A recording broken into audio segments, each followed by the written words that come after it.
Alhamdulillah, kami dapat menziarah adik-adik kita. Mungkin anda semua masih ingat yang dulu kita selalu mengadakan program bersama dengan anak-anak yatim Huzai. Namun beberapa tahun ini kami terpaksa hold sementara kerana kami kekurangan sukarelawan.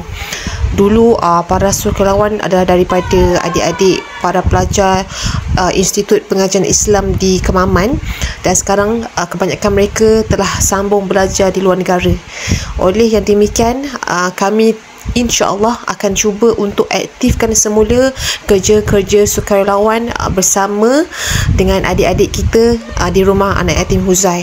Dan Alhamdulillah, kami telah pergi meluangkan waktu bersama dengan adik-adik kita. Baru-baru ini dapat bermain-main dengan mereka, dapat makan bersama mereka. Alhamdulillah, mereka sangat happy bila kami sampai.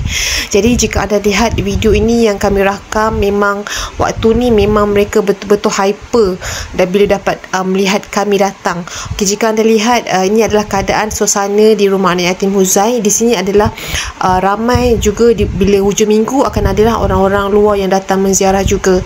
Dan pada hari kami datang ni kebetulan memang ramai yang datang menziarah. Okey, ini adalah keadaan di mana di belakang rumah anak yatim Huzai dulu adalah kandang kambing. Okey, jika anda dapat lihat keadaan masih lagi dalam tidak berapa okey. Ini adalah van-van lama rumah anak yatim Huzai. Mereka sebenarnya kebanyakan kenderaan yang mereka ada memang telah rosak. Ramai orang yang wakafkan kenderaan kepada mereka, tapi mungkin yang menjadi masalah utama adalah mereka memberi wakaf kenderaan yang telah pun yang lama. Jadi keadaan rosak itu memang sentiasa berlaku. Okey, ini keadaan suasana di rumah anak yatim Huzai.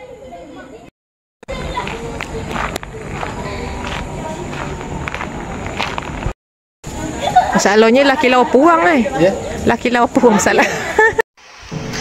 Jadi kami akan merangka program-program yang akan dilaksanakan bersama dengan adik-adik kita di rumah anak yatim Huzai.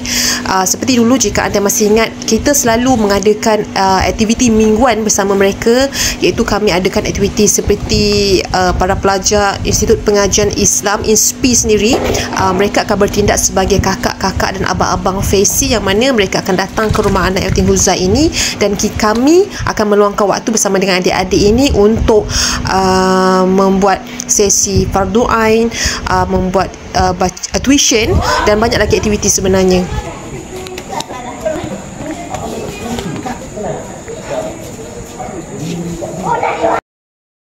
Bola dulu, Padang dia main bola dulu, main mana dulu, dah tak boleh dah sekarang. Kalau kita lepas tu, dia kena dekat gini tu, ibu kita pun dapatkan. Apa ni? Okay, cuba bagi tahu nama awak lagi sekali. Nanti kakak tunjuk dekat kakak Ainun. Ainun. Nama awak siapa? Ainun. Ainun. Berapa umur awak? 8. InsyaAllah kami akan memberi update berkaitan program yang akan kita adakan di rumah anak yatim Huzai, dan kami alak-alurkan juga kepada para pelajar yang sudi meluangkan waktu untuk menjadi sukarelawan bersama dengan tim Muslim Outdoorian. Kami sangat mengalu-alukan.